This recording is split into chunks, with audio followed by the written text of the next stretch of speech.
தேவனுக்கு ஏற்கும் பலிகள் நொறுங்குண்டாவிதான். தேவனே, நொறுங்குண்டதும் நறுங்குண்டதுமான இருதயத்தை நீர் புறக்கணியீர். உங்கள் வஸ்திரங்களை அல்ல, உங்கள் இதயங்களை கிழித்து உங்கள் தேவனாகிய கர்த்தரிடத்தில் திரும்புங்கள். அவர் இரக்கமும் மனவுருக்கமும் நீடிய சாந்தமும் மிகுந்த கிருபையும் உள்ளவர். அவர் தீங்குக்கு மனஸ்தாபப்படுகிறவருமாக இருக்கிறார். நம்முடைய தேவனாகிய ஆண்டவருக்கு விரோதமாக நாம் கலகம் பண்ணி அவர் நமக்கு முன்பாக வைத்த நியாயப்பிரமாணப்படி நடக்கத்தக்கதாக நாம் அவருடைய சத்தத்திற்கு செவி கொடுக்காமல் போனோம். ஆனாலும் நம்முடைய தேவனாகிய கர்த்தரிடத்தில் இரக்கங்களும் மன்னிப்புகளும் உண்டு. கர்த்தாவே, என்னை தண்டியும், ஆனாலும் நான் அவமாய் போகாதபடிக்கு உம்முடைய கோபத்தினால் அல்ல, மட்டாய் தண்டியும். மனம் திரும்புங்கள், பரலோக ராஜ்யம் சமீபித்திருக்கிறது. நான் என் தகப்பனிடத்திற்கு போய், தகப்பனே, பரத்துக்கு விரோதமாகவும் முன்பாகவும் பாவம் செய்தேன், இனிமேல் உம்முடைய குமாரன் என்று சொல்லப்படுவதற்கு நான் பார்த்தன் அல்ல என்பேன். கர்த்தாவே, ஜீவனுள்ள ஒருவனுக்கு முன்பாக நீதிமான் அல்லாததினாலே அடியேனை நியாயத்திற்க பிரவேசியாதேயும். நமக்கு பாவமில்லை என்போமானால் நம்மை நாவே வஞ்சிக்குரலாயிருப்போம், சத்தியம் நமக்குள் இராது. நம்முடைய பாவங்களை நாம் அறிக்கையிட்டால் பாவங்களை நமக்கு மன்னித்து எல்லா நியாயத்தை நீக்கி நம்மை சுத்திகரிப்பதற்கு கர்த்தர் உண்மையும் நீதியும் உள்ளவருமாயிருக்கிறார்.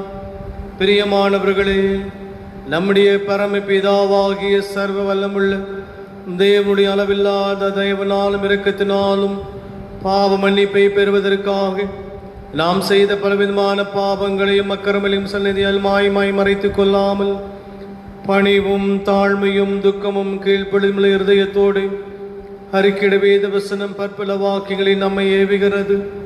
நாம் இக்காலத்திலும் தேவனுக்கு முன்பாக நம்முடைய பாவங்களை மனத்தாழ்மையாய் அறிக்கையிடுவது வேண்டும் அன்றே அவருடைய திருக்கரங்களினாலே நாம் பெற்றுக்கொண்ட மேன்மையான உபகரணங்களுக்காக தோத்திரம் செலுத்தவும் மிகவும் சிறந்தவருடைய புகழை பிரஸ்தாபம் பண்ணவும் அவருடைய மகா பசுத்த வசனத்தை கேட்கவும் நம்முடைய சரீரத்துக்கும் ஆத்மாவுக்கும் தேவையானவர்களுக்காக வேண்டிக் கொள்ளவும் நாம் கூடி வந்திருக்கிற தருணத்தில் பாவங்களை அறிக்கையிடுவது நமது விசேஷ கடமையாய் இருக்கிறது. ஆகையால் இங்கே இருக்கிற நீங்கள் யாவரும் சுத்த இருதயத்தோடும் தாழ்ந்த சத்தத்தோடும் பரம கிருபாச தலைனோடு கூட சேர்ந்து நான் சொல்லுகிற பெல்லாம் சொல்ல உங்களை வேண்டிக் கொள்ளுகிறேன். ஜெபம் செய்வோம். யாவரும் சேர்ந்து சொல்லுவோம். சர்வ வல்லமையும் மிகுந்த இரக்கமுள்ள பிதாவே, தப்பி போன ஆடுகளை போல நாங்கள் உம்முடைய வழிகளை விட்டு வழிவளைந்து போனோம். எங்கள் இதயத்தின் யோசனைகளுக்கும் விருப்பங்களுக்கும் மிகவும் இணங்கி நடந்தோம். உமது பரிசுத்த கற்பனைகளுக்கு விரோதமாய் குற்றம் செய்தோம்.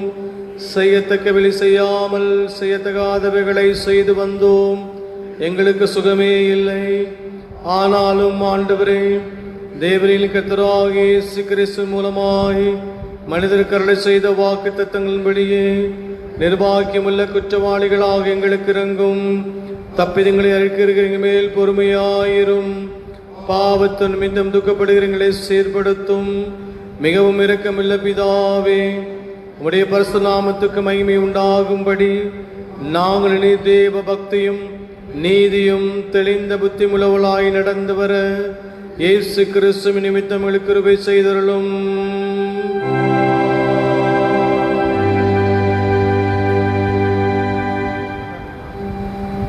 நம்முடைய கர்த்தராகிய இயேசு கிறிஸ்துவின் பிதாவுமாயிருக்கிற சர்வ வல்லமுள்ள தேவன் பாவியின் மரணத்தை விரும்பாமல் அவன் தன் பாவத்தை விட்டு திரும்பி பிழைப்பதே விரும்பி பாவத்து நிமித்தம் துக்கப்படுகிற ஜனத்துக்கும் பாவிமோச்சனத்தையும் மன்னிப்பையும் கூறி அறிவிக்க தம்முடைய பணிவிடைக்காரருக்கு அதிகாரத்தையும் கட்டளையும் மரளச் செய்திருக்கிறார்.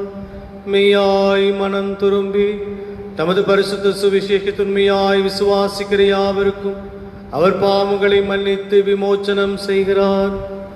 ஆகையால் கடைசியிலே அவருடைய நித்திய ஆனந்தத்தில் சேரத்தக்கதாய் இத்தருணத்தில் நாம் செய்கிறதுக்கு அவருக்கு பிரியமாய் இருக்கவும் இனி உயிரோடு இருக்கும் நாள் இல்லாமல் மாசில்லாமல் பரிசுத்தமுள்ளவளாய் நடக்கவும் அவர் நம்மையான மனம் திரும்புவதை நம்முடைய பரிசுத்தாவியும் மரளச் செய்ய வேண்டும் என்று நம்முடைய கர்த்தராகிய இயேசு கிறிஸ்து மூலமாய் அவரை வேண்டிக் கொள்ள கிடவோம்.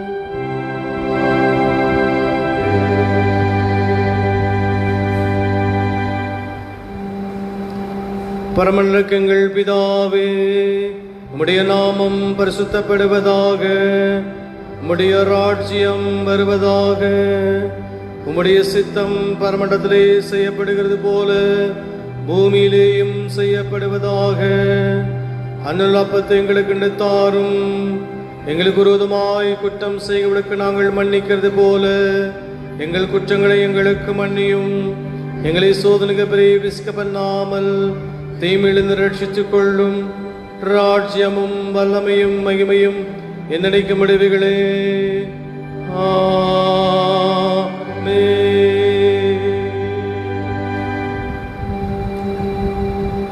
ஆண்டவரே, குடதைகளை திறந்தருளும்.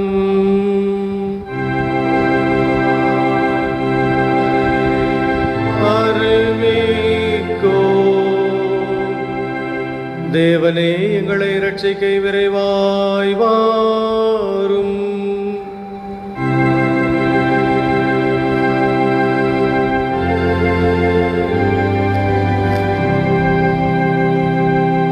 பிதாவுக்கும் குமாரனுக்கும் பரிசுத்தாவிக்கும் மகிமை உண்டாவதாக.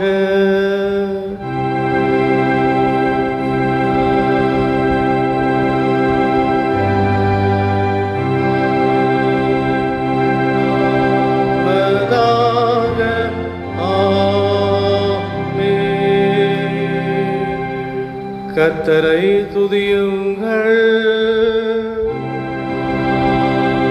துதிக்கப்படுவதாக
சபையார் அமருங்கள்.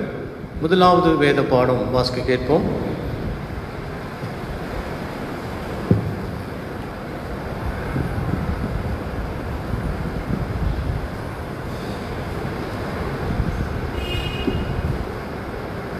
வாசிப்பதற்காக தெரிந்து கொள்ளப்பட்ட முதலாம் வேத பாடம் ஆதியாகமம் 13ஆம் அதிகாரம் 2 முதல் 12 முடிய. ஆதியாகமம் 13:2 முதல். ஆபிராம் மிருக ஜீவன்களும் வெள்ளியும் பொன்னுமான ஆஸ்திகளை உடைய சீமானாயிருந்தான். அவன் தன் பிரயாணங்களிலே தெற்கே இருந்து பெத்தேல் மட்டும், பெத்தேலுக்கும் ஆயிக்கும் நடுவாக தான் முன்பு கூடாரம் போட்டதும் தான் முதல் ஒரு பலிபிடத்தை உண்டாக்கினதுமான ஸ்தலம் மட்டும் போனான். அங்கே ஆபிராம் கர்த்தருடைய நாமத்தை தொழுது கொண்டான். ஆபிராமுடைய வந்த லோத்துக்கும் ஆடு மாடுகளும் கூடாரங்களும் இருந்தன. அவர்கள் ஒருமித்து குடியிருக்க அந்த பூமி அவர்களை தாங்கக்கூடாதிருந்தது. அவருடைய ஆஸ்தி மிகுதியாக இருந்தபடியால் அவள் ஒருமித்து வாசம் பண்ண ஏதும் இல்லாமல் போயிற்று. ஆபிராமுடைய மந்தை மேய்ப்பதற்கும் லோத்துடைய மந்தை மேய்ப்பதற்கும் வாக்குவாதம் உண்டாயிற்று. அக்காலத்திலே கானானியரும் பெரிசியரும் அத்தேசத்திலே குடியிருந்தார்கள். ஆபிராம் லோத்தை நோக்கி, எனக்கும் உனக்கும் என் மேய்ப்பதற்கும் உன் மேய்ப்பதற்கும் வாக்குவாதம் வேண்டாம், நாம் சகோதரர். இந்த தேசமெல்லாம் உனக்கு முன்பு இருக்கிறது அல்லவா? நீ என்னை விட்டு பிரிந்து போகலாம். நீ இடதுபுறம் போனால் நான் வலதுபுறம் போகிறேன், நீ வலதுபுறம் போனால் நான் இடதுபுறம் போகிறேன் என்றான். அப்பொழுது லோத்து தன் கண்களை ஏறெடுத்து பார்த்து யோர்தான் நதிக்கு அருகான சமபூமி முழுவதும் நீர்வளம் பொருந்தாயிருக்க கண்டான். கர்த்தர் சோதோமையும் குமோராவையும் அழிக்கும் முன்னே சோவோருக்கு போகும் வழி மட்டும் அது கர்த்தருடைய தோட்டத்தைப் போலவும் எகிப்து தேசத்தைப் போலவும் இருந்ததே. அப்பொழுது லோத்து யோர்தானுக்கு அருகான சமபூமி முழுவதையும் தெரிந்து கொண்டு கிழக்கே பிரயாணப்பட்டு போனான். இப்படி அவர்கள் ஒருவரை விட்டு பிரிந்தார்கள். ஆபிராம் கானான் தேசத்தில் குடியிருந்தான். லோத்து அந்த யோர்தானுக்கு அருகான சமபூமியில் உள்ள பட்டணங்களில் வாசம் பண்ணி சோதோமுக்கு நேரே கூடாரம் போட்டான் என்பதை வாசிப்பதற்காக தெரிந்து கொள்ளப்பட்ட முதலாம் வேதபாடம் வாசித்தாயிற்று. தேவிலே உமைக்கே மாட்சி உண்டாதாக.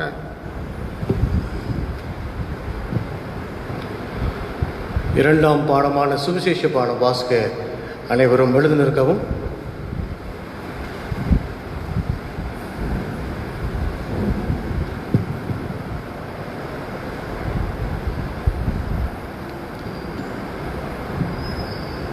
வாசிக்கும்படியாக குறிப்பிட்ட சுவிசேஷ பாடம் மத்தேயு எழுதின சுவிசேஷம் 20ஆம் அதிகாரம் 1 முதல் 16 முடிய. மத்தேயு 20ஆம் அதிகாரம் 1 முதல் 16 முடிய. பரலோக ராஜ்யம் வீட்டஜமானாகிய ஒரு மனுஷனுக்கு ஒப்பாயிருக்கிறது. அவன் தன் திராட்சை தோட்டத்துக்கு வேலையாட்களை அமர்த்த அதிகாலையிலே புறப்பட்டான். வேலையாட்களுடன் நாள் ஒன்றுக்கு பணம் கூலி பேசி அவர்களை தன் திராட்சை தோட்டத்துக்கு அனுப்பினான். 3ஆம் மணி வேளையிலும் அவன் புறப்பட்டு போய் கடத்தறியிலே சும்மா நிற்கிற வேறு சிலரை கண்டு, நீங்களும் திராட்சை தோட்டத்துக்கு போங்கள், நியாயமானபடி உங்களுக்கு கூலி கொடுப்பேன் என்றான். அவர்களும் போனார்கள். மறுபடியும் 9ஆம் மணி வேளையிலும் அவன் போய் அப்படியே செய்தான். 11ஆம் மணி வேளையிலும் அவன் போய் சும்மா நிற்கிற வேறு சிலரை கண்டு, நீங்கள் பகல் முழுதும் இங்கே சும்மா நிற்கிறதென்ன என்று கேட்டான். அதற்கு அவர்கள், ஒருவரும் எங்களுக்கு விலையிடவில்லை என்றார்கள். அவன் அவர்களை நோக்கி, நீங்களும் திராட்சை தோட்டத்துக்கு போங்கள், நியாயமானபடி கூலி பெற்றுக்கொள்வீர்கள் என்றான்.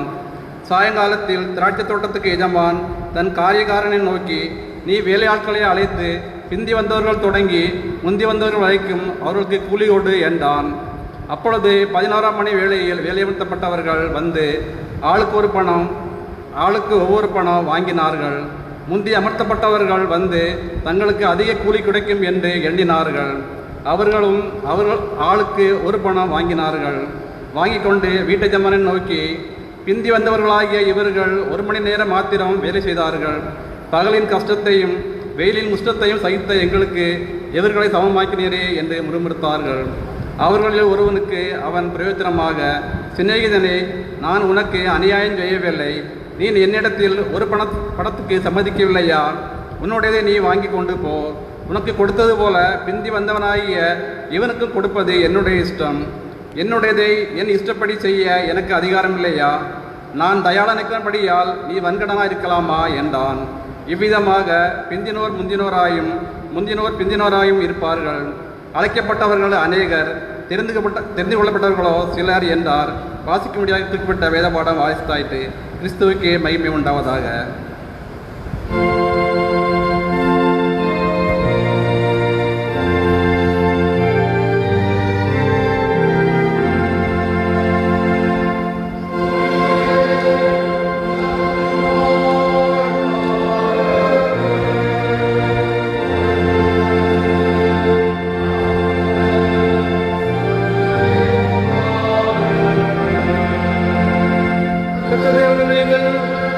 நாமல்ல அவரை நம்பி உண்டாக்கினார். நாம் ஜனங்களோ அவர் பேச்சு நடவோம்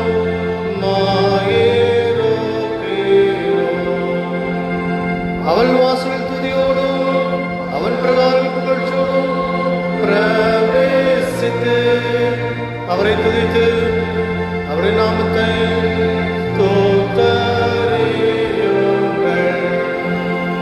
கர்த்தர் நல்லவர், அவர் கிருபை என்றென்றைக்கும் தலைமுறை முறைக்கும் உள்ளது. பிதாவுக்கும் குமாரனுக்கும் பரிசுத்த ஆவிக்கும் மகிமையுண்டாவதாக. ஆதியிலும் எப்பொழுதும் சதா காலங்களிலும் மகிமை உண்டாவதாக. ஆமென்.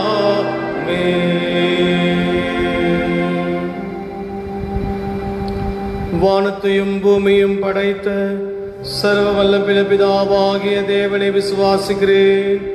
அவருடைய குமாரனாகிய நம் நாதர் இயேசு கிறிஸ்துவை விசுவாசிக்கிறேன்.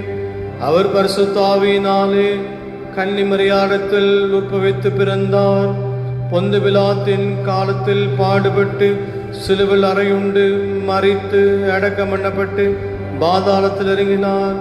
3ஆம் நாள் மருத்துவத்திலிருந்து எழுந்தருளினார். பரமண்டலத்துக்கு ஏறி சர்வல்ல பிதாவாகிய தேவனுடைய வலது பாசத்தில் வீற்றிருக்கிறார். அவ்விடத்தில் உயிரோரையும் மரித்தோரையும் நியாயம் தீர்க்க வருவார். பரிசுத்த ஆவியை விசுவாசிக்கிறேன். பொதுவாரிக்கிறே பரிசுத்த சபையும் பரிசுத்தவானுடைய ஐக்கியமும் பாவ மன்னிப்பும் சரீர உயிர்த்தெழுதலும் நித்திய ஜீவனை விசுவாசிக்கிறேன். ஆமென்.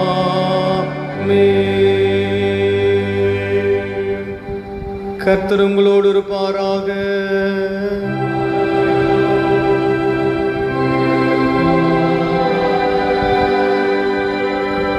ஜெபம் பண்ண கடவோம்.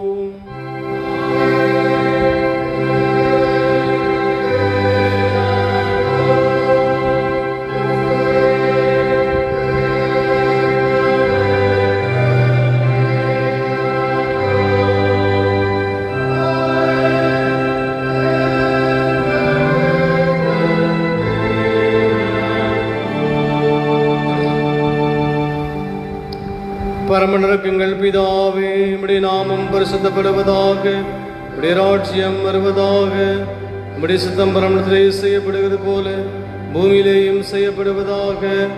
அனுல் அப்பத்தை எங்களுக்கு எடுத்தாரும், எங்களுக்கு விரோதமாய் குற்றம் செய்வதற்கு நாங்கள் மன்னிக்கிறது போல எங்கள் குற்றங்களையும் எங்களுக்கு மன்னியும். எங்களை சோதனைக்கு பிரவேசிக்க பண்ணாமல் தீமையிலிருந்து ரட்சித்துக் கொள்ளும்.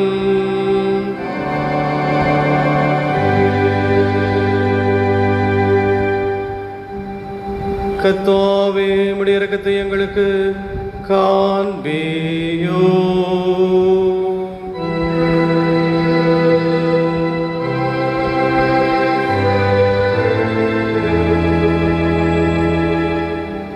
உம்முடைய பணிவிடைக்காரருக்கு நீதியை தரிப்பியும்.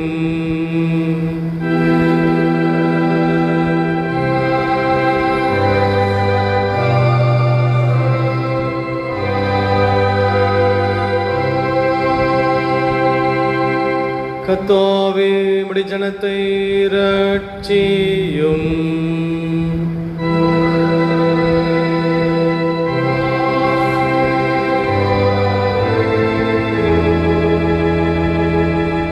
கர்த்தாவே எங்கள் காலத்தில் சமாதானத்தை கட்டளையிடோ.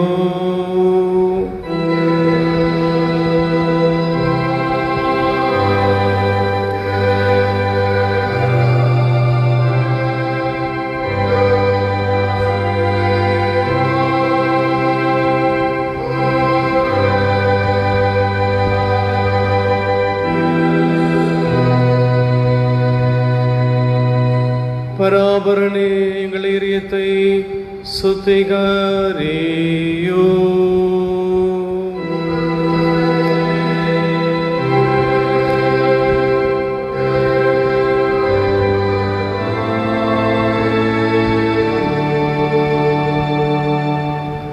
சமாதானத்துக்காரரும் ஏக சிந்த விருவருமாகிய தேவனே, உமை அறிவதே நித்திய ஜீவன், உமை சேவிப்பதே மெய் சுவாதீனம். தேவரே தஞ்சமாய் கொண்டிருக்கிற முதடியாளாக நாங்கள் எந்த விரோதுடைய வல்லமைக்கும் பயப்படாதிருக்கும்படியாக எங்கள் சத்துருக்கள் எல்லா பிரயாத்தங்களும் நின்று எங்கள் கர்த்தராகிய இயேசு கிறிஸ்துவின் வல்லமையினால் எங்களை காப்பாற்றி அருளும்.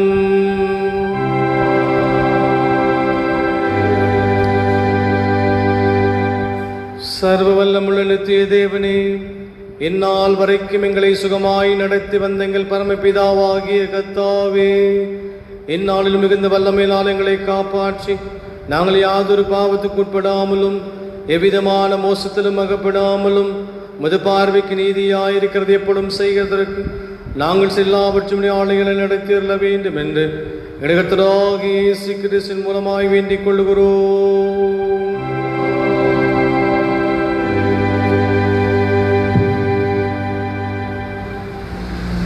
மீண்டுமாக நாம் அனைவரும் எழுந்திருந்து பாமாலை 235வது பாமாலை பாடுவோம். பாமாலை 235வது பாமாலை.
ஜெபம் செய்வோம்.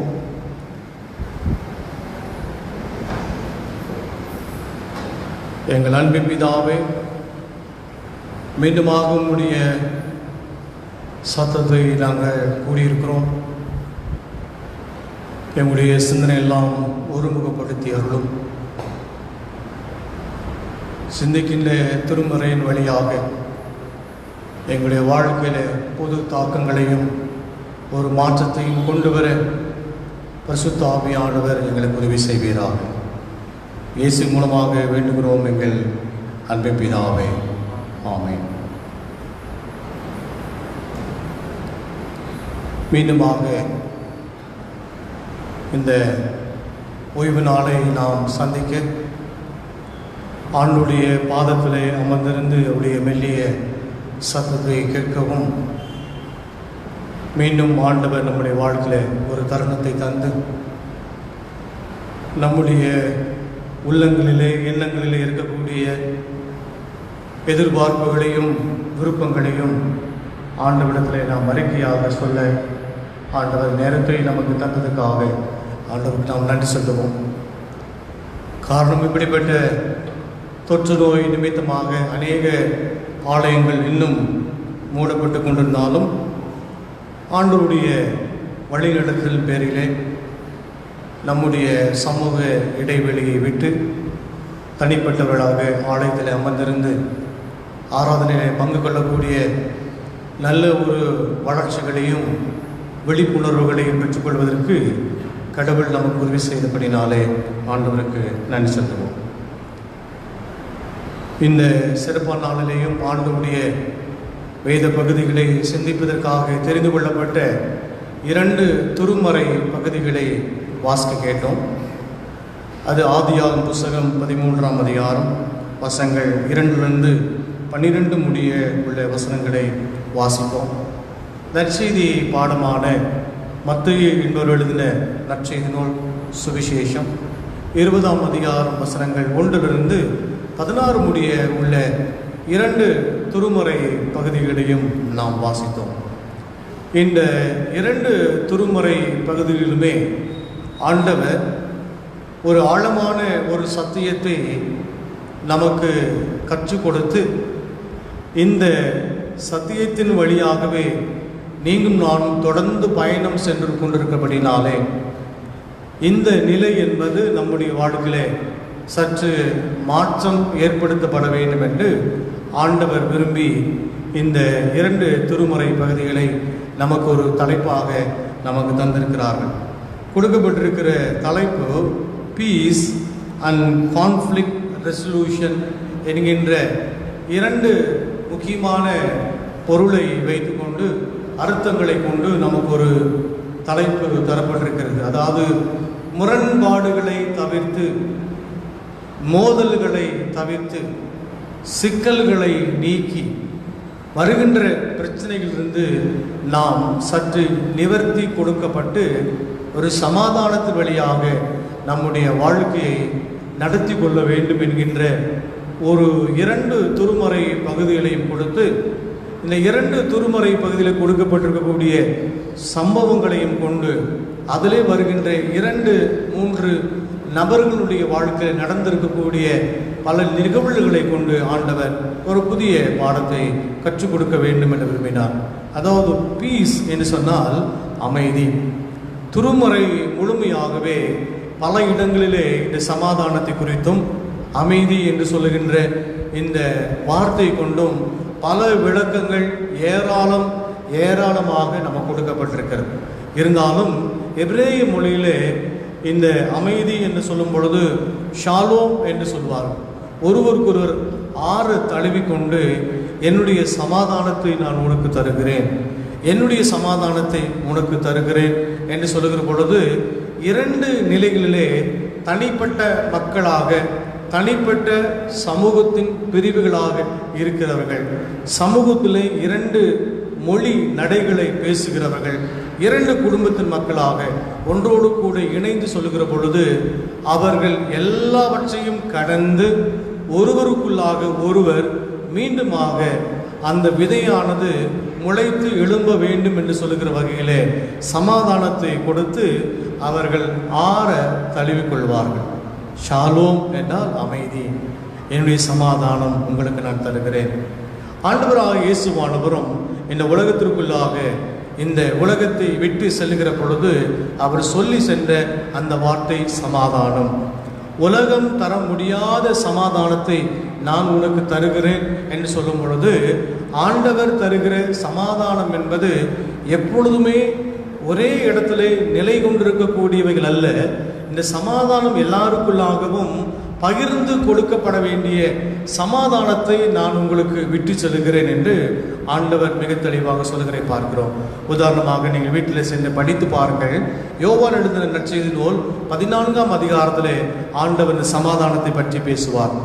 இந்த உலகத்தை விட்டு அவர் கடந்து செல்லுகிற பொழுதும் வானத்துக்கு எடுத்துக்கொள்ளப்படுகிறது என்பதாகவும் என்னுடைய சமாதானத்தை நான் உங்களுக்கு நான் தருகிறேன் என்று சொல்லும் பொழுது, இந்த சமாதானம் தான் ஒரு மனிதனுடைய வாழ்க்கையில அடித்தளம்.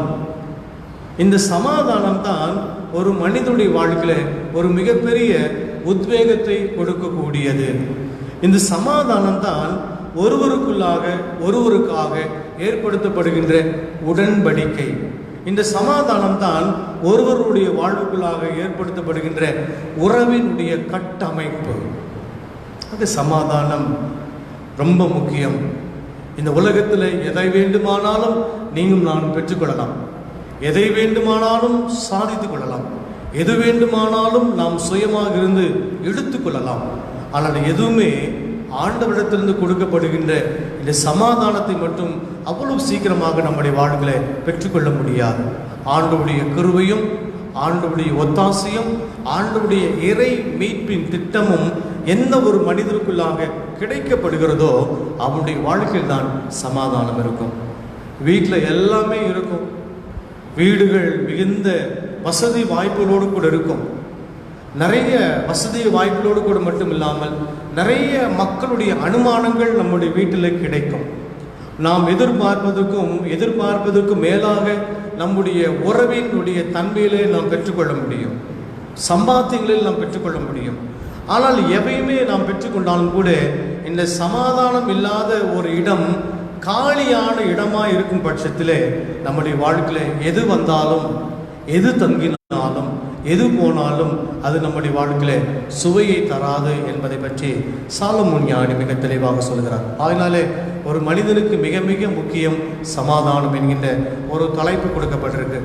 அதற்கு எதிரடியாக சொல்லப்படுவது ஆப்போசிட், எதிரடியாக சொல்லப்படுவது இந்த கான்ஃப்ளிக்ட், முரண்பாடுகள்.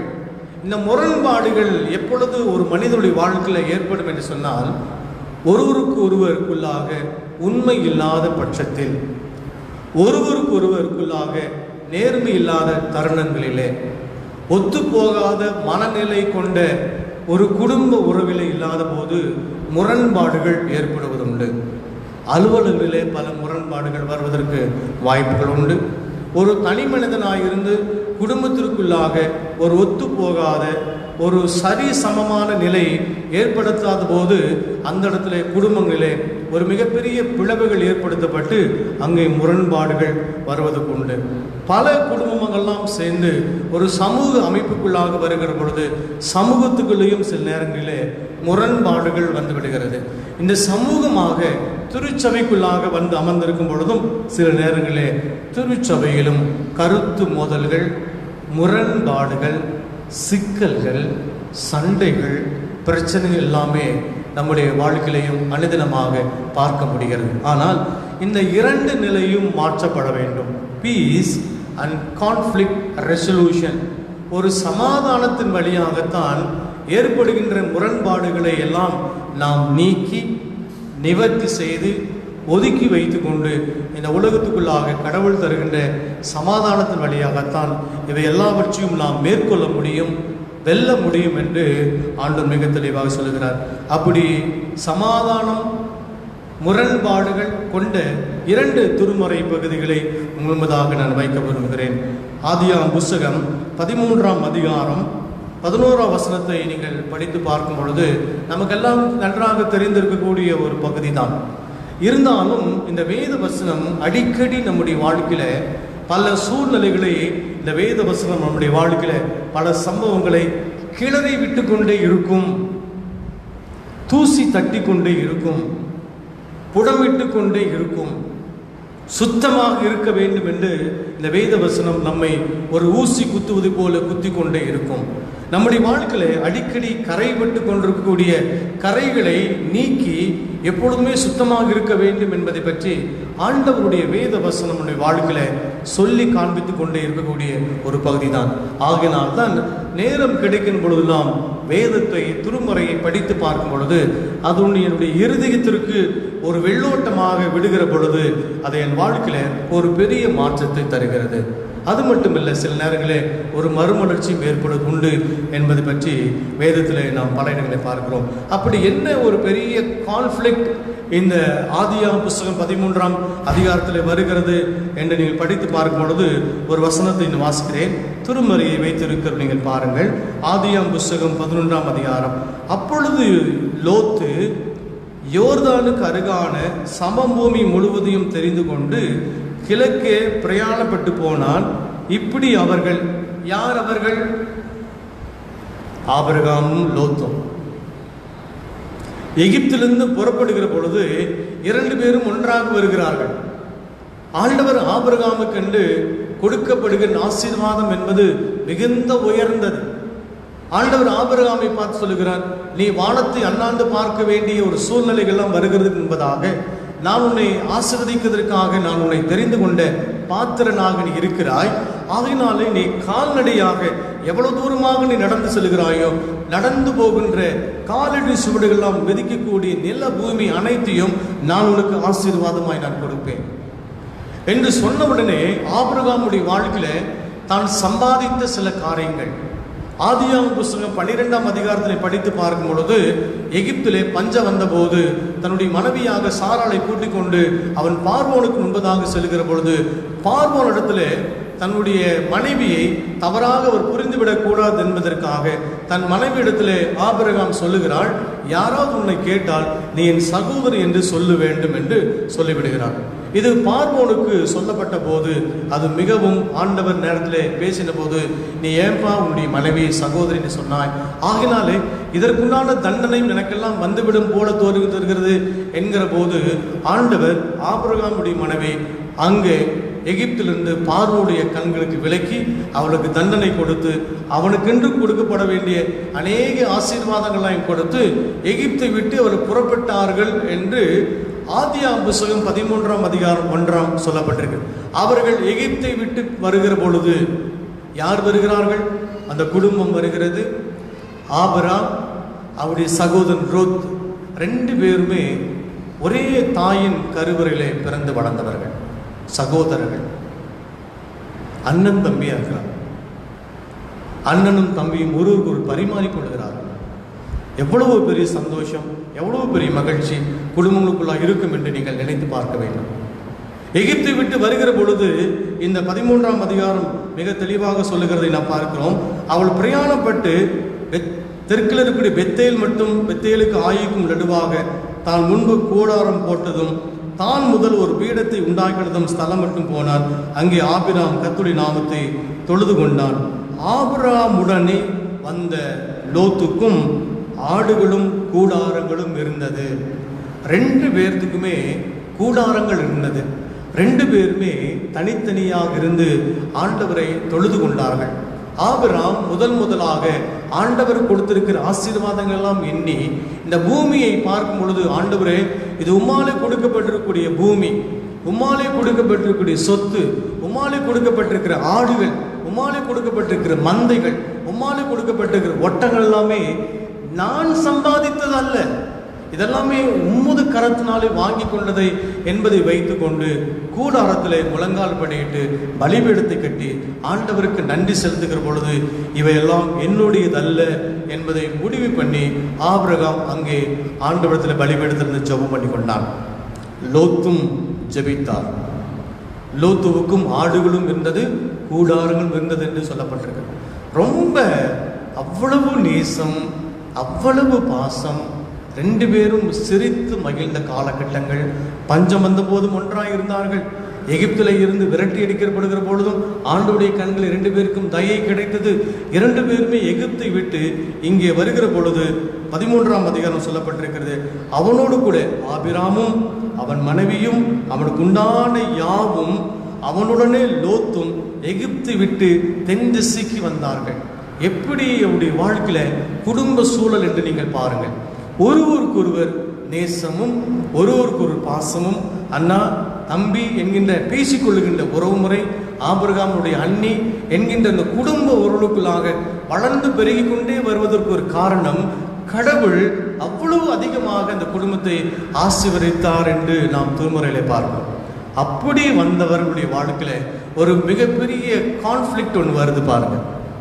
எப்போவுமே அண்ணனும் தம்பியும் நல்லா தான் இருப்பாங்க, சந்தோஷமா இருப்பாங்க, சமாதானமா இருப்பாங்க. அக்கா நல்லா இருப்பாங்க, தங்கச்சி நல்லா இருப்பாங்க, சொந்தம் நல்லா இருக்கும், குடும்பம் நல்லா இருக்கும், எல்லாம் நல்லா இருக்கும். திடீரென்று சொல்லுகின்ற குடும்பத்தில் ஒரு பெரிய இடி விழுந்ததை போல, ஒரு பெரிய மின்னல் தாக்கினது போல சமாதானமாக இருந்த 2 சகோதரர்களாக ஒரு மிகப்பெரிய பிளவு வந்தது என்று நாம் பார்க்கிறோம். 8ஆம் வசனத்தை பாருங்க. ஆபிரகாம் லோத்தை நோக்கி, எனக்கும் உனக்கும் என் மெய்ப்பெருக்கும் உன் மெய்ப்பெருக்கும் வாக்குவாதம் வேண்டாம், நாம் சகோதரர். எப்படி ஆபிரகாம் சொல்லாத்தாங்க, நாம சகோதரர்கள். ஆண்டவருக்கு நிறைய எல்லாம் கொடுத்திருக்கிறார். இப்படிப்பட்ட ஒரு சூழ்நிலையிலே இப்படி அவர்கள் சகோதரராக இருந்து ஒரு வாக்குவாத நிமித்தமாக ஏற்பட்ட ஒரு பெரிய கான்ஃப்ளிக்ட், முரண்பாடுகள், சிக்கல்கள், பல பிரச்சனைகள் வந்ததுக்கு காரணம் என்ன என்பதை நீ பார்க்கும் பொழுது 6ஆம் வசனம் சொல்லுகிறது, அவர்கள் ஒருமித்து குடியிருக்க. 2 பேரும் ஒன்றா தான் இருந்தாங்க, ஒரே கூடாரம் போட்டாங்க, குடும்பத்தில் இருந்தாங்க, ஒரு கூட்டு குடும்பம் போல அன்றைக்கு அண்ணனும் தம்பி வாழ்ந்தாங்க. 2 பேரும் ஆண்டவரத்தில் முறையிட்டார்கள். ஆண்டவர் சொல்லுகிறது 2 பேருமே கேட்டார்கள். என்ன திசைக்கு போக வேண்டும் என்பதையும் 2 பேருமே ஆண்டவரத்தை கேட்டு பெற்றுக்கொண்டார்கள். 2 பேரும் ஒருமித்து குடியிருக்க, அப்படிதான் வேதம் சொல்லுகிறது. ஒருமித்து குடியிருக்க அந்த பூமி அவர்களை தாங்கக்கூடாததா இருந்தது. அந்த அளவுக்கு கடவுள் மீது அவர்கள் மதிப்பு வைத்திருந்தார்கள். ஆண்டவரும் அன்பு சகோதரர் என்று சொல்லக்கூடிய மிகப்பெரிய மரியாதையும் ஆண்டவர்கள் மீது வைத்திருந்தார். அந்த அளவுக்கு அவருடைய பந்தமும் பாசமும் இணைந்தனர். ஒரு பெரிய கான்ஃப்ளிக்ட் வந்தது பாருங்க. வசனம் தொடுகிறது, அவருடைய ஆஸ்தி மிகுதியாய் இருந்தபடியால் அவர்கள் ஒருமித்து வாசம் பண்ண ஏதுவில்லாமல் போயிற்று. Peace and conflict. சொத்து அதிகமாயிடுச்சு, ஆஸ்தி அதிகமாயிடுச்சு, நிறைய சொத்துக்கள் சேருகிறது, மந்தைகள் வளருகிறது, ஆடுகள் பெருக்கெடுக்கிறது, வளர்ச்சிகள் பெருகி கொண்டே போகிறது. அண்ணனுக்கு எவ்வளவு சொத்துன்னு தெரியல, தம்பிக்கு எவ்வளவு சொத்துன்னு தெரியல, எவ்வளவு நிலம் என்று தெரியவில்லை, எவ்வளவு பூமி என்று தெரியவில்லை, எவ்வளவு சொத்துக்கள் என்பதெல்லாம் தெரியவில்லை. அந்த அளவுக்கு சொத்து பெருகினது, ஆஸ்தி வளர்ந்தது, மக்களும் பெருகிறார்கள். அவர்களை சுற்றிலுமாய் இருக்கக்கூடிய பெரிசியர்கள் மக்களும் இருக்கிறார்கள், கானானியெல்லாம் இருக்கிறார்கள். தன் கூட வந்திருக்கக்கூடிய அனைத்து மக்களை காட்டிலும் அவருடைய மந்தையை மேய்ப்பதற்காக அநேக மக்கள் அவரை சுற்றி வாழ்ந்து கொண்டிருந்தார்கள். ஆஸ்தி அதிகமானபடினாலே, சொத்து அதிகமானபடினாலே வேதம் சொல்லுகிறது, 13ஆம் அதிகாரம் 11ஆம் வசனம் சொல்லப்பட்டிருக்கிறது, அப்பொழுது லோத்து யோர்தானுக்கு அருகான சமபூமி முழுவதையும் தெரிந்து கொண்டு கிழக்கே பிரயாணப்பட்டு போனான். இப்படி அவர்கள் ஒருவரை விட்டு ஒருவர் பிரிந்தார்கள். வேதம் ஒன்றை நமக்கு தெளிவாக சொல்லி தருகிறது. சகோதரர்கள் உண்டு, சகோதரிகள் உண்டு, அம்மா வழி சொந்தம் உண்டு, அப்பா வழி சொந்தம் உண்டு, மாமா வழி சொந்தம் உண்டு, அத்தை மகள் சொந்தம் உண்டு, உறவுகள் சம்பந்தம் உண்டு, இரத்த சம்பந்தமான உறவுகள்லாம் இருக்கிறது. இந்த உறவுகள் ஒருவருக்குள்ளாக இருக்கக்கூடிய பணத்தின் மிகுதியினாலும் ஆஸ்தினாலும் சொத்தினாலும் குடும்பங்கள் 2ஆக பிரிக்கப்பட்டு விடுகிறது. ஆபிரகாமை விட்டு லோத்து பிரிந்தான். எகிப்திலிருந்து வருகிற பொழுது எப்படி கரங்களை கோர்த்து கொண்டு எப்படி சந்தோஷமாக வந்தார்கள். ஒரே கூடாரம் போட்டு உட்கார்ந்து கடவுளை தொழுது கொண்டார்கள். ஆஸ்திகள் அதிகமாகின போது அவருடைய அண்ணனும் தம்பியும் பிரிந்து போனார்கள் என்று சொல்லுகின்ற ஒரு செய்தியும், சகோதரர்களாக இருந்தார்கள், அன்பு கொண்டவர்களாக இருந்தார்கள், ஆண்டவருக்கு ஆராதனை செய்தார்கள், பலிபீடம் கட்டினார்கள், ஒன்றாக தொழுது கொண்டார்கள். இந்த இரண்டையும் பிரித்தது ஒரு மனிதனுடைய சொத்தின் வளர்ச்சி. சில நேரங்களிலே நம்முடைய வாழ்க்கையிலும் சில பிரிவுகள் வருவதற்கு காரணம் என்ன என்பதை இந்த 13ஆம் அதிகாரத்தினுடைய பகுதி நமக்கு சொல்லித் தருகிறது. அண்ணன் தம்பி, அக்கா தங்கை, அம்மா அப்பா உறவுகள் எப்படி இருந்தார்களோ அப்படித்தான் ஒரு மனிதன் கடைசி வரைக்கும் வாழ வேண்டும் என்பதையும் இந்த திருமுறை பகுதி மற்றொரு பகுதியிலையும் ஒரு சத்தியத்தை, ஒரு சுவிசேஷத்தை நமக்கு கற்றுத்தருகிறது. கடவுளாலே படைக்கப்பட்டிருக்கக்கூடிய இறை மக்கள், கடவுளாலே கொண்டு வரப்பட்டிருக்கக்கூடிய ஜனங்கள் எப்பொழுதுமே ஒரே மாதிரியே இருக்க வேண்டும். இன்றைக்கு எனக்கு பணம் வந்து விட்டதுனாலே, சொத்து வந்து விட்டதுனாலே, ஆஸ்தி வந்து விட்டதுனாலே ஐ எம் நாட் எபோவ், நான் மேலே போயிடவே கூடாது. ஆபிரகாம் ஆண்டவரத்தில் முழங்கால பண்ணிட்டு போட்டு ஜெபம் பண்ணான், ஆண்டவரே இந்த சொத்தெல்லாம் என்னுடைய சொத்து அல்ல, நான் கால் வைக்கிற இடமெல்லாம் போகிற பொழுதெல்லாம் சொத்தை உங்களுக்கு தருவேன்னு சொன்னீரே, இந்த சொத்தெல்லாம் என்னுடையதல்ல, இதெல்லாம் உன்னுடையது, மந்தைகள் உம்முடையது, அதை மேய்ப்பவர்கள் உம்முடையவர்கள் என்று சொன்னபடினாலே 2 சகோதரர்கள் பிரிந்தார்கள். பிரிகிறதுக்கு முன்பதாக ஆபிரகாம் என்று சொல்லுகிறார், லோத்தை பார்த்து சொல்லுகிறார், the choice is yours. அண்ணன் எப்படி கொண்டு போறார் பாருங்க. the peace and conflict, ஒரு இடத்திலே முரண்பாடுகள் வருகிறது. ஒத்து போகவில்லை தம்பி, ஒத்து போகாத சகோதரி, ஒத்து போகாத பெற்றோர்கள், ஒத்து போகாத உறவினர்கள், ஒத்து போகாத சமூக அமைப்பிலே ஒருவர் முன் வந்து அந்த இடத்துல பரவாயில்லை, இவையெல்லாமே பின்பதாக சம்பாதித்துக் கொள்ளலாம், இந்த சொத்துக்கள் எல்லாம் கடவுளாலே கொடுக்கப்பட்டிருக்கிற ஈவு, கடவுளாலே கொடுக்கப்பட்டிருக்கிற ஆசீர்வாதம் என்கிறதெல்லாம் மனதில் வைத்து கொண்டு அப்படி சொல்வதற்கு காரணம் என்ன? இவையெல்லாம் இன்னொருவருக்கு நான் கொடுக்கிற பொழுது அது கடவுளுடைய சொத்தாக நான் பிரித்து என் சகோதரனுக்கோ இல்லை நான் சகோதரிக்கோ கேட்கிறவர்களுக்கு நான் கொடுக்கும் பொழுது ஆண்டவர் நிச்சயமாக பின்னாளில் எனக்கு தருவார் என்கின்ற ஒரு உயர்ந்த நம்பிக்கையோடு கூட ஆபிரகாம் லோத்தை பார்த்து, the choice is yours, உனக்கு எடுத்துக்கப்பா, எவ்வளவு சுத்தமான நீ. ஆண்டவர் சொல்லுகிறார், எந்த திசையை நோக்கி போகிறியோ அந்த திசையெல்லாம் உனக்கு நான் தருகிறேன். ஆபிரகாம் சொல்கிறார், நீ வடக்கு திசை போ என்று சொன்னால் நான் தெற்கு திசை போகிறேன். இல்லை இல்லை, எனக்கு தெற்கு திசை தான் வேணும், நான் வடக்கு திசை போகிறேன். கிழக்கு திசை வேண்டுமென்றால் நான் மேற்கு திசை போகிறேன் சொல்லி ஆபிரகாம் ஒத்து போனான் என்று நான் பார்க்கிறோம். பிரியமானவர்களே, இந்த இடத்துல எனக்கும் என் தம்பிக்கும் சண்டை வந்துடக்கூடாது. லோத்தை பார்த்து சொல்லுகிறார், நாம் வாழுகிற அந்த பூமியிலே நம்மை சுற்றிலும் கானானியர் இருக்கிறார்கள், பெரிசியர்கள் இருக்கிறார்கள், ஆண்டவராலே தெரிந்து கொள்ளப்பட்ட ஜனம் என்று சொல்லி இந்த பெரிசியர்களும் இந்த கானானியர்கள் நம்மை பார்த்து நம்மை பின்பற்றி தொடர்ந்து வந்து கொண்டிருக்கிறார்கள். அவர்களுக்கு முன்பதாக ஆண்டவராலே அழைக்கப்பட்டிருக்கக்கூடிய சகோதரர் என்று சொல்கின்ற அவப்பெயரை, அவமானத்தை, ஆண்டவருடைய ஆசீர்வாதத்தை நாம் அவளுக்கு முன்பதாக தூஷித்து காண்பித்து விடக்கூடாது என்கின்ற ஒரு மிகப்பெரிய வார்த்தையை ஆபிரகாம் லோத்திடத்தில் சொல்கிறார். 2 பேரும் பிரிகிறான், பிரிஞ்சு போறான். எனக்கு எதுவுமே வேண்டாம், நீ எடுத்துக்கப்பா. இந்த பிரச்சனை என்பது இங்கு சொல்லப்படுவது சொத்துக்கள்னால் அல்ல, ஒரு மனதில் ஏற்படுகின்ற ஒரு தீய எண்ணம். லோத்துக்கு வந்தது அவரை விட நாம் சம்பாதித்து விட வேண்டும் என்கின்ற ஒரு ஆசை. மனதில் தான் இந்த இருதயம் கேடும் திருக்குள்ளதுமாக இருக்கிறது. ஒரு மனிதனுக்குள்ளாக, இருதயத்துக்குள்ளாக ஏற்படுகின்ற அந்த நிராசை இருக்கிறது அல்லவா, அதை ஒரு மனிதனை பால் கடித்து விடும், குழிகளை தள்ளிவிடும் என்பதற்கு லோத் ஒரு பெரிய சிறந்த உதாரணமாக இருக்கிறது. ஆபிரகாம் சொன்னார், லோத்தை பார்த்து சொல்லுகிற பொழுது நீ எடுத்துக்கொள்ள வேண்டும் சொன்ன போது, சரிண்ணா, இல்லைன்னா நான் போறேன்னா அப்படின்லாம் எதுவுமே சொல்லவில்லை. சொன்ன உடனே தன்னுடைய கண்களை ஏறெடுத்து பார்க்கின்றான். எந்த திசையில போனால் நமக்கு செழுமையாயிருக்கும், எந்த இடத்துல போனால் நம்முடைய ஆசை இன்னும் பெருக்கிக் கொள்ள முடியும், எந்த இடத்துல போனால் நம்மை பிற மக்கள் நம்மை உயர்வாக எண்ணுவார்கள்.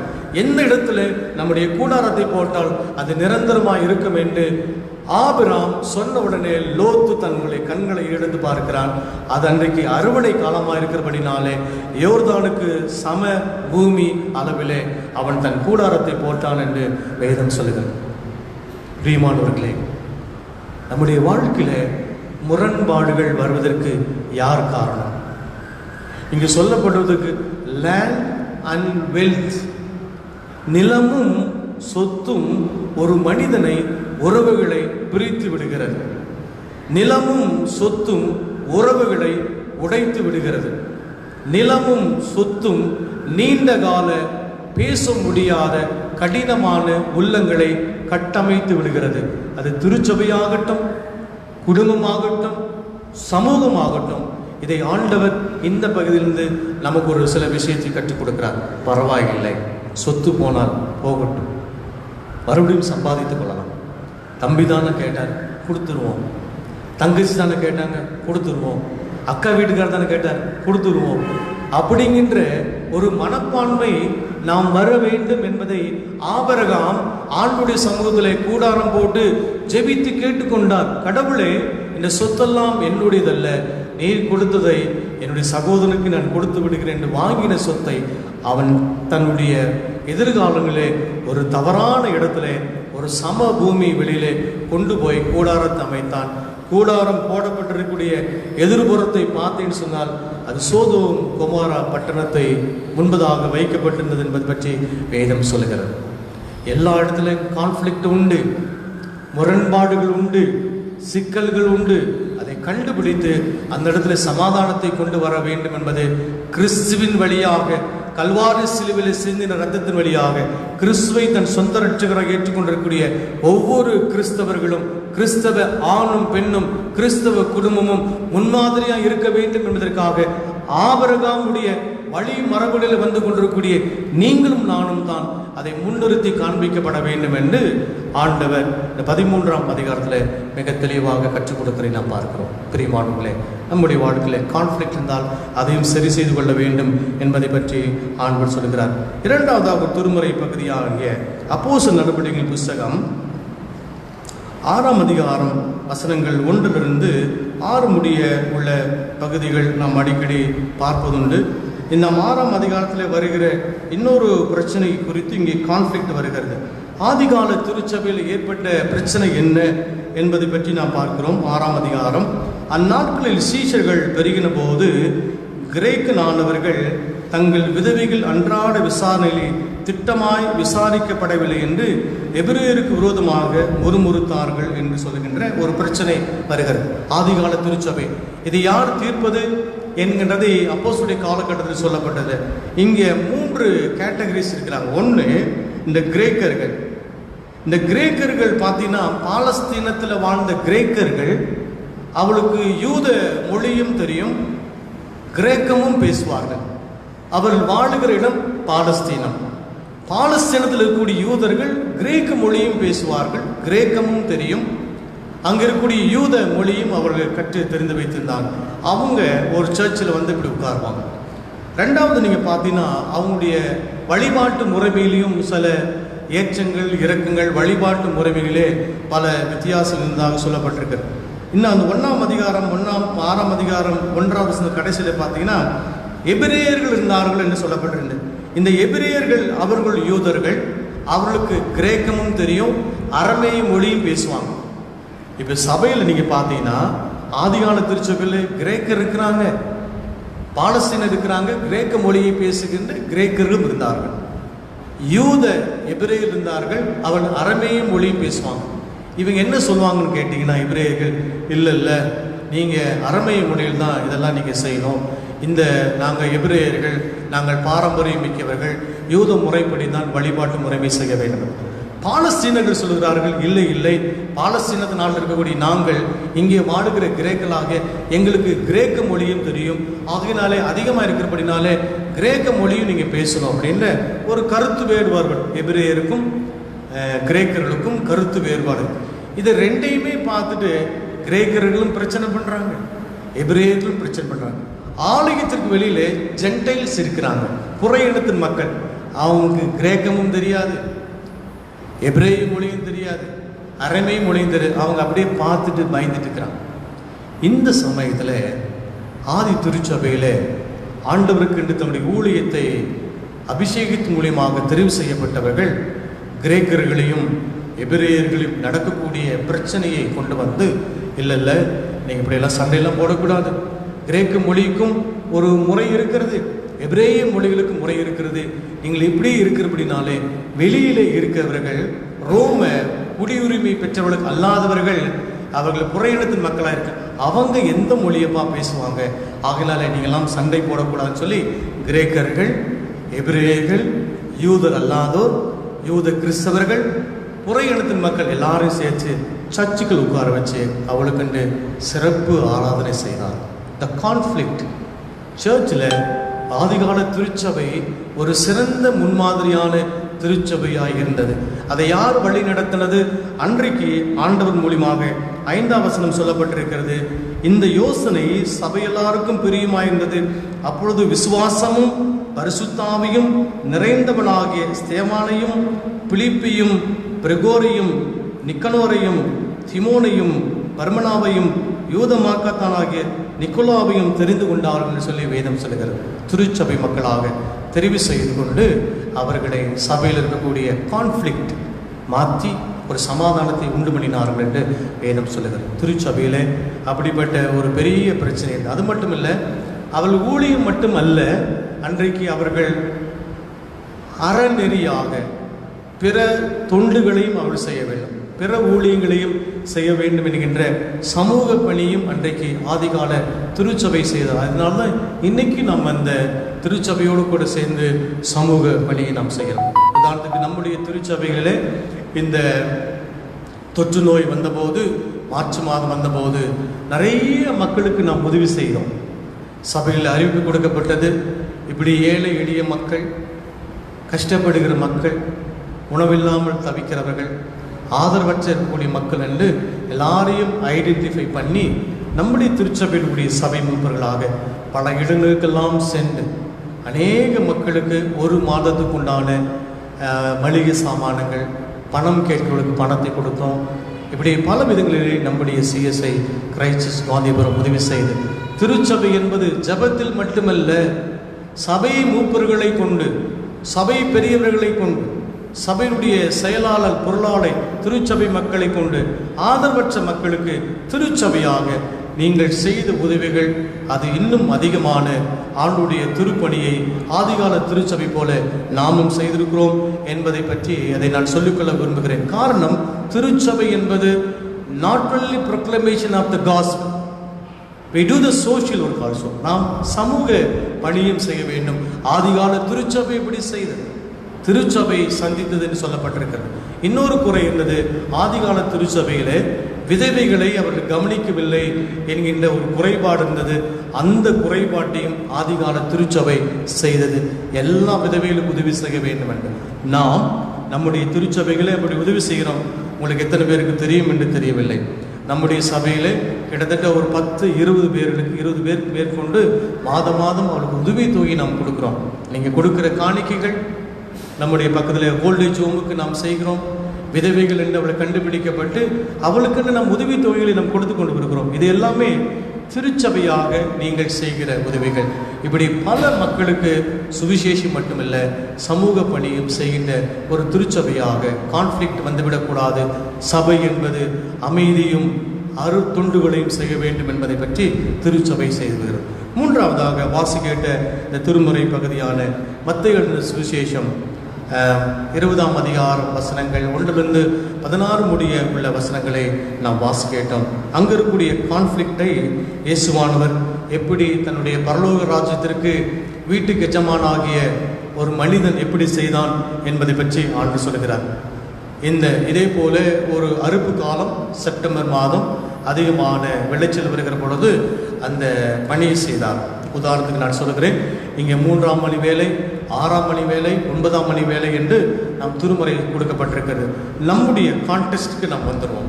இப்போது இன்றைக்கி காலையில் ஒரு பெரிய ஒரு முதலாளி வந்து காலையில் ஒரு 9 மணிக்கு ஒரு குழுவை கூட்டி கொண்டு போகிறார் என்று வைத்துக்கொள்ள. காலைல 9 மணிக்கு ஒரு 20 பேர்த்த கூட்டிகிட்டு போய் நீங்கள் வாங்க எங்கள் தோட்டத்தில் வேலை செய்யுங்க.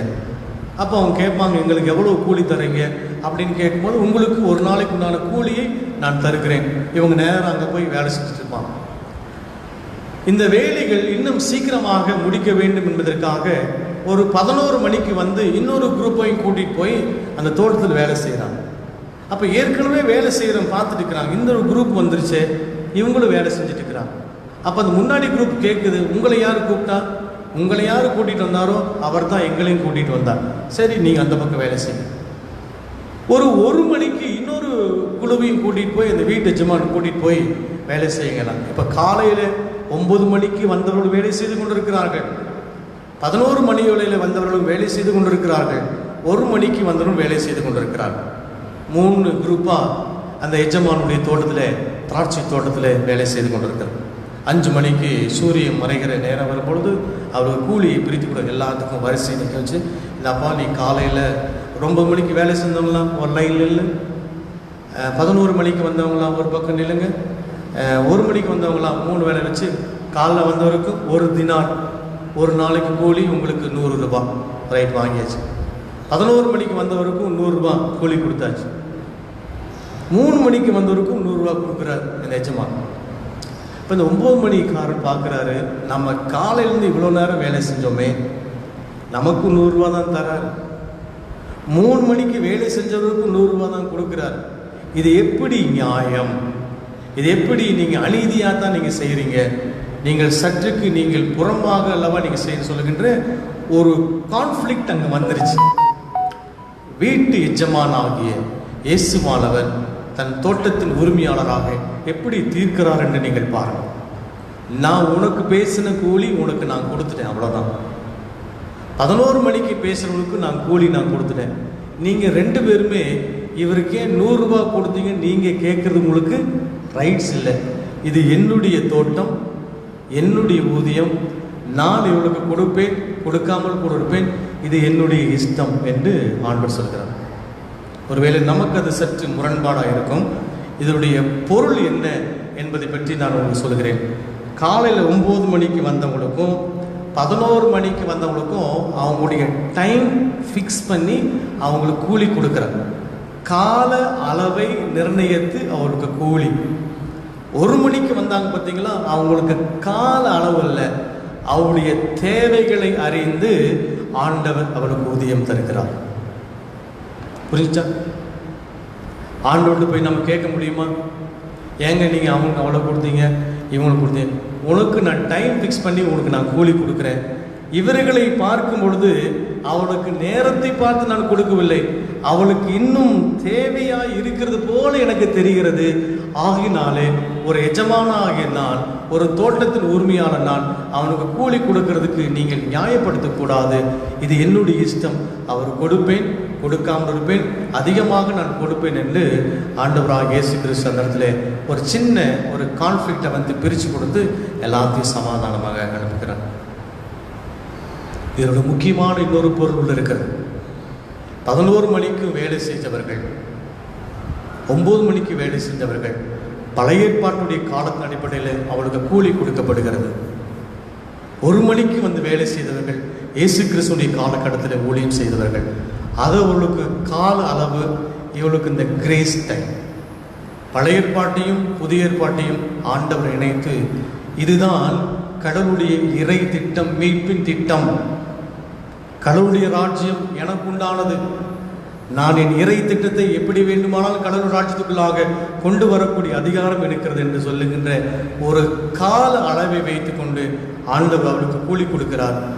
1 மணிக்கு வேலை செய்தவர்கள், அவருடைய வசி பயிராக இருக்கிறது, அவர்கள் மிகவும் கஷ்டப்படுகிற ஜனங்கள், அவருடைய தேவை அறிந்து நான் கூலி நான் கொடுக்கிறேன் என்று ஆண்டவர் அந்த ஒரு சமாதானத்து வழியாக அங்கே அனுப்புகிறதை பார்க்கிறோம். பழைய ஏற்பாடு ஆதியாம் புஸ்தகம், ஆபிரகாம் லோத்துக்குள்ளாக ஏற்பட்ட பிரச்சனையை ஆபிரகாம் தீர்த்து கொள்ளுகின்றார். ஆதிகால திருச்சபையில் வருகிற பொழுது சபை மூப்பர்கள் அங்கே பிரச்சனையை தீர்க்கிறார்கள். வீட்டுக்கு உரிமையாளராக, ஒரு தோட்டத்துக்கு உரிமையாளராக வருகிற பொழுது இயேசுவானவரை அங்கே வந்து அங்கே ஒரு சமாதானத்தை கொடுத்து இருக்கக்கூடிய பிரச்சனையை தீர்க்கிறார் என்று நாம் பார்க்கிறோம். இது 3ஐயும் உள்ளடக்கி நம்முடைய தனிப்பட்ட வாழ்க்கை, நம்முடைய குடும்ப வாழ்க்கை, சமூகத்தில் இருக்கக்கூடிய எல்லா சிக்கலையும் தீர்க்கக்கூடிய அனைத்து உரிமைகளும் நமக்கு கொடுக்கப்பட்டிருக்கிறது. இதை நீங்களும் நானும் தவறாக பயன்படுத்தி கொண்டு தவறாக வாழ்ந்து தவறான நிலைமைக்குள்ளாக சென்று விடக்கூடாது என்கிறதை இந்த தலைப்பு நமக்கு கொடுக்கப்பட்டிருக்கு. பீஸ் அண்ட் கான்ஃப்ளிக்ட் ரெசல்யூஷன் என்கின்ற ஒரு தலைப்பை நமக்கு தந்திருக்கிறார். அதனால் எந்த ஒரு சூழ்நிலையாக இருந்தாலும் எல்லாவற்றையும் விற்று கொடுத்து சமாதானத்து வழியாக இறை அரசை, இறை மீட்பு திட்டத்தை திருச்சபையிலே, தனிப்பட்ட குடும்பத்தில், நம்முடைய குடும்ப வாழ்க்கையிலே, அவருடைய செயலை நாம் வடிவமாக்கிக் கொள்ள கடவுள் நம் அனைவருக்கும் கிருபை பாராட்டுவாராக. ஜெபம் செய்வோம். அன்பின் ஆண்டவரே, எங்களை மீண்டும் உம்முடைய பாத்திரம் அர்ப்பணிக்கிறோம். வருகிற காலங்களிலும் நாங்கள் ஒரு புதிய நிலையை பெற்று நாங்கள் வாழ அருள் தாரும். இயேசு கிறிஸ்து மூலமாய் வேண்டிக் கொள்கிறோம் பிதாவே. ஆமென்.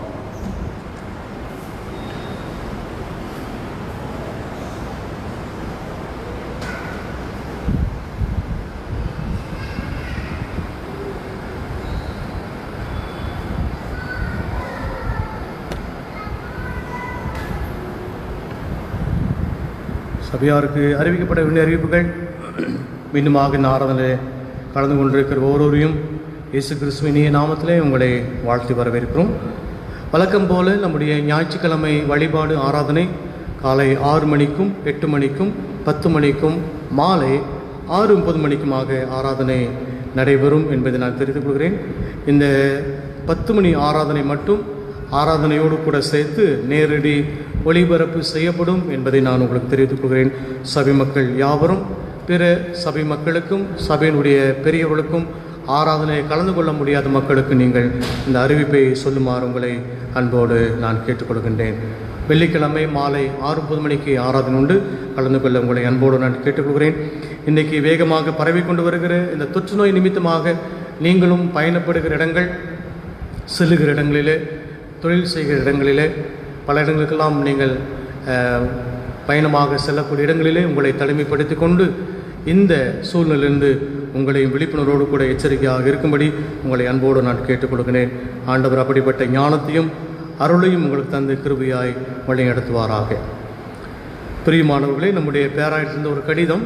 ஒருவேளை ஆண்டுக்கு ஒரு முறை நம்முடைய கோவை திருமண்டலத்தில் ஆயராக படித்து முடித்து வேலை செய்கிற பொழுது அவளுக்கென்று ஆர்டினேஷன், அதாவது அருள் பொழிவு கொடுப்பது வழக்கம். அது வருகின்ற இம்மாதம் செப்டம்பர் மாதம் 28ஆம் தேதி காலை 10:30 மணி அளவில் CSI இமானுவேல் சர்ச் ஆலயத்தில் வைத்து ஒரு 18 பேருக்கு நாம் ஆர்டினேஷன் நம்முடைய கோவை திருமண்டலத்தினுடைய பேராயர் மூலியமாக ஆர்டினேஷன் கொடுக்கப்பட இருக்கிறது என்பதை நான் உங்களுக்கு தெரிவித்துக் கொள்கின்றேன். ஆர்டினேஷன் பெறுகிறவருடைய பெயர்களை இப்பொழுது நான் வாசிக்கின்றேன். Mister G. Alvin Dilip, ordinand, CSI church Rasipuram. Mister P. Bobby Alfred Joseph, ordinand, CSI Christ church Gandhipuram. Mister G. Birulraja, church worker, CSI மில்லிதேன். Mister M. Deenadayalu, ordinand, CSI Emmanuel church Coimbatore. Mister I. Godwin Joyson, assistant director, centre for communication. Mister S. Gopinath Samuel, church worker, CSI saint John church Mettupalayam. Mister D. Gideon Govindaraj, ordinand, CSI saint John church Gudalur. Mister M. Jagadeesan, church worker, CSI Kilkotagiri. Mister James SC Scudder, ordinand, CSI Belavarthi pastorate. Mister D. James Vijay Santhappan, church worker, CSI Kumarapalayam pastorate. Mister G. Jogu, church worker, CSI saint Peter church Rathnapuri. Mister S. Joshua Mutharatnam, church worker, CSI Christ church NGO colony. Mister P. Praveen, ordinand, CSI church Tharamangalam. Mister S. Raja Ravindranath, church worker, CSI Ulikkal pastorate. Mister R. Rajan Daniel, church worker, CSI good shepherd search steel plant. Mister Y. Rajesh, church worker, CSI Brock memorial church Erode. Mister Samuel John Dhinakaran, ordinand, CSI saint Mark church Podanur. And mister J. Sureshkumar, church worker, CSI Emmanuel church. இவர்கள் ஆர்டினண்டாக, டீக்கனாக அருள் பொழிவு பெற இருக்கிறார்கள். பேராயர் அவர்களுடைய தலைமையிலே வருகிற 28ஆம் தேதி காலை 10 மணிக்கு 10:30 மணிக்கு இந்த அருள் பொழிவு ஆராதனை நடைபெற இருக்கிறது. ஒருவேளை இந்த கோவிட் டைமாக இருக்கிறபடினால அநேகம் பேருக்கு அங்கே அனுமதி இல்லை. ஒரு முக்கியமான நபர்களுக்கு மட்டும்தான் அவளுக்கு அழைப்புதல் கொடுக்கப்பட்டிருக்கிறது. யார் யாருக்கெல்லாம் அழைப்புதல் கொடுக்கப்பட்டிருக்கிறதோ அவள் மட்டும் ஆராதனை பங்கு பெறுவார்கள். ஏனென்றால் இந்த ஒரு சூழ்நிலை அதிகமான மக்களை சேர்த்துக்கூடாது, அந்த ஆராதனையில் பங்கு பெறக்கூடாது என்பதல்ல, இந்த சூழ்நிலையும் இந்த தொற்று நோயிலிருந்து சற்று நம்மை தனிமைப்படுத்திக் கொள்ள வேண்டும் என்பதற்காக ஒரு சுற்றறிக்கையும் கொடுக்கப்பட்டிருக்கிறது. அதனாலே அருள் பொழிவு கொடுக்கிற பேராயர் அவளுக்காகவும் அருள் பொழிவு பெற இருக்கக்கூடிய அருமையான சகோதரருக்காக உங்களுடைய தனிப்பட்ட ஜெபங்களிலே நீங்கள் ஜெபிக்குமாறு உங்களை அன்போடு நான் கேட்டுக்கொள்கின்றேன். பிறந்தநாள் மற்றும் திருமண நாள் கொண்டாடுகிற மக்களுக்காக ஒரு சிறப்பு பாடல் இப்பொழுது பாடப்படும்.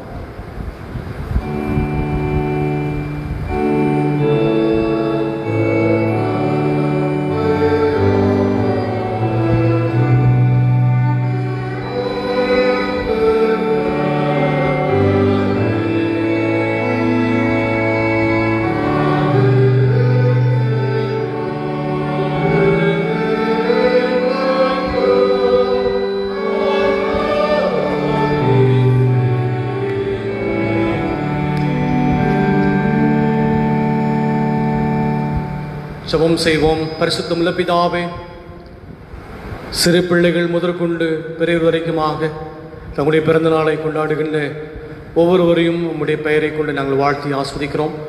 அதே போல திருமண ஆண்டு கொண்டாடுகிற அருமையான குடும்பத்தின் மக்கள் தம்பதியாரையும் நாங்கள் வாழ்த்தி நாங்கள் ஆஸ்வதிக்கிறோம். அனைவருக்கும் இந்த புதிய ஆண்டு மிகுந்த ஆசீர்வாதங்களையும் நன்மைகளையும் கொடுக்கக்கூடிய ஆண்டாக அமைய ஆண்டவர் தாமே அருள் பாராட்டுவீராக. அனைவரையும் திருச்சபையின் சார்பாக நாங்கள் வாழ்த்தி ஆஸ்வதிக்கிறோம். இயேசு கிறிஸ்து மூலமாக வேண்டிக் கொள்கிறோம் எங்கள் அன்பு பிதாவே, ஆமென். நாம் யாவரும் இருந்து கீர்த்தனை 203வது கீர்த்தனையும் 275வது கீர்த்தனையும் பாடுவோம். இந்த பாடலை நாம் பாடும் பொழுது ஆண்டவருக்காக நாம் காணிக்கைகளை செலுத்துவோம்.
ஜெபம் செய்வோம்.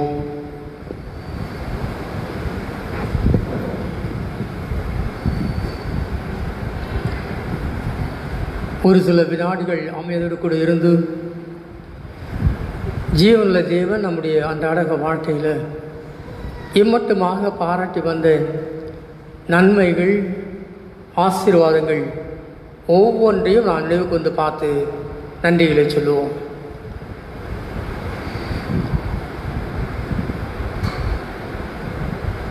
நாம் எண்ணுவதற்கும் நாம் நினைப்பதற்கும் வேண்டிக் கொள்வதற்கு அதிகமாக ஆண்டவர் கிருபை செய்திருக்கிறார். சிறப்பாக கடந்து போன நாள் முழுவதும் இரவு வேளை முழுவதும் கண்மணியைப் போல காத்த ஆண்டவர் ஒரு புதிய நாளை நமக்கு ஆசீர்வாதமாக கொடுத்திருக்கிறார். சுகத்தை கொடுத்திருக்கிறார், பலனை கொடுத்திருக்கிறார், ஜீவனை கொடுத்திருக்கிறார். ஆண்டவருடைய ஆலயத்திற்கு வரும்படியாக அழைத்து வந்த தயவை நாம் நினைவு கொண்டு பார்த்தவர்களாக நன்றிகளை நாம் சொல்லுவோம்.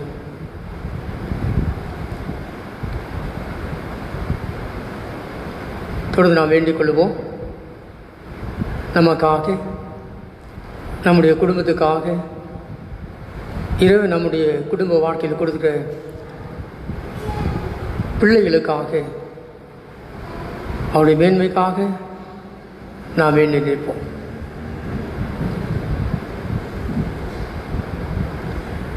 நாம் கூடி வந்திருக்கின்ற திருச்சபைக்காக, திருச்சபையினுடைய குடும்பங்களுக்காக நாம் வேண்டுதல் சொல்லும். வயது முதிர்ந்தவர்கள், வாலிபர்கள், சிறு பிள்ளைகள் அனைவருக்காகவும் நாம் வேண்டிக் கொள்ளுவோம். திருச்சபையை பொறுப்பேற்று நடத்துகிற அடியவர்களுக்காக நாம் மன்றாடுவோம். இந்த திருச்சபையில் இருக்கக்கூடிய பல்வேறு குழுக்களுக்காக நாம் வேண்டிக் கொள்வோம்.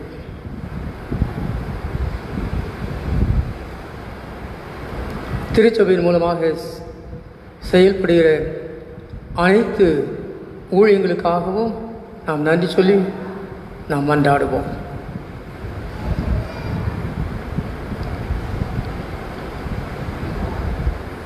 பல்வேறு நிலைகளில் வேலை செய்கிற அடியவர்களுக்காக ஜெபம் பண்ணுவோம்.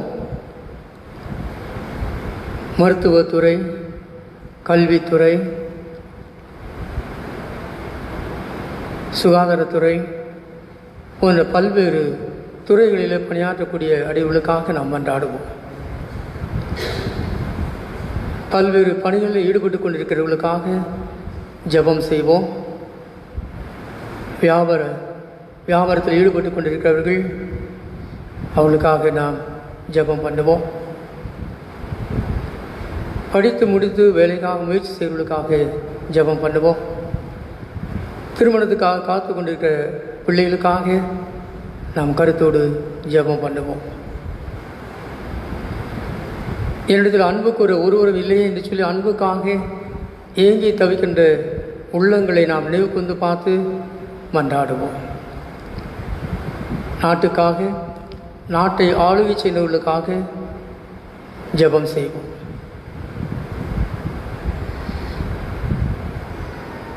இந்திய நாட்டின் எல்லைப் பகுதியில் இருக்கக்கூடிய இராணுவ வீரர்களுக்காக நாம் ஜெபம் பண்ணுவோம்.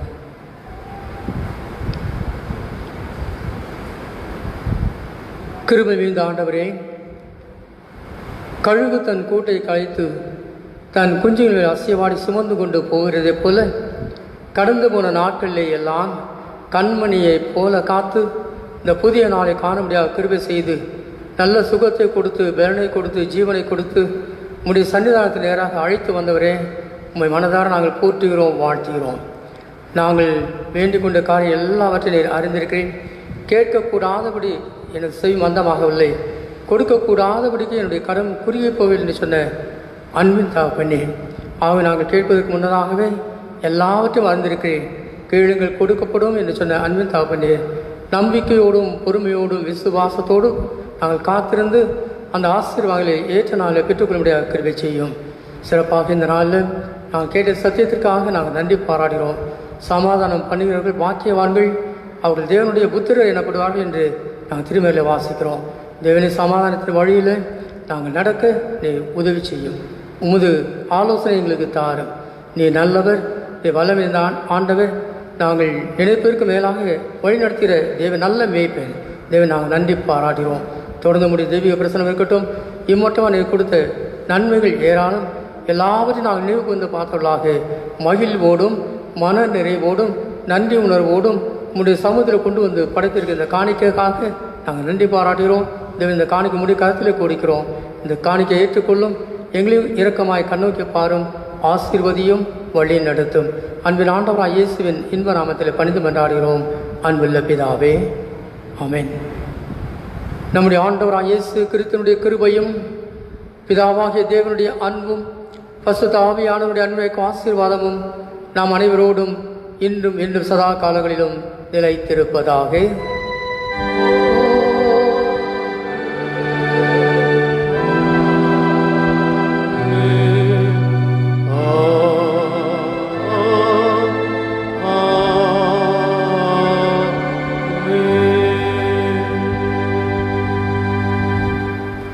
முடிவு பாடலாக நாம் அனைவரும் எழுந்து பாமாலை 357வது பாமாலை பாடும். பாமாலையின் 357வது பாமாலை.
அன்பும் இரக்கமும் கிருபை நிறைந்த ஆண்டவரே, மீண்டுமாக எங்கள் உள்ளத்தின் ஆழத்தின் நாம் நன்றியும் துதிகளையும் தோத்திரங்களையும் படைக்கின்றோம்.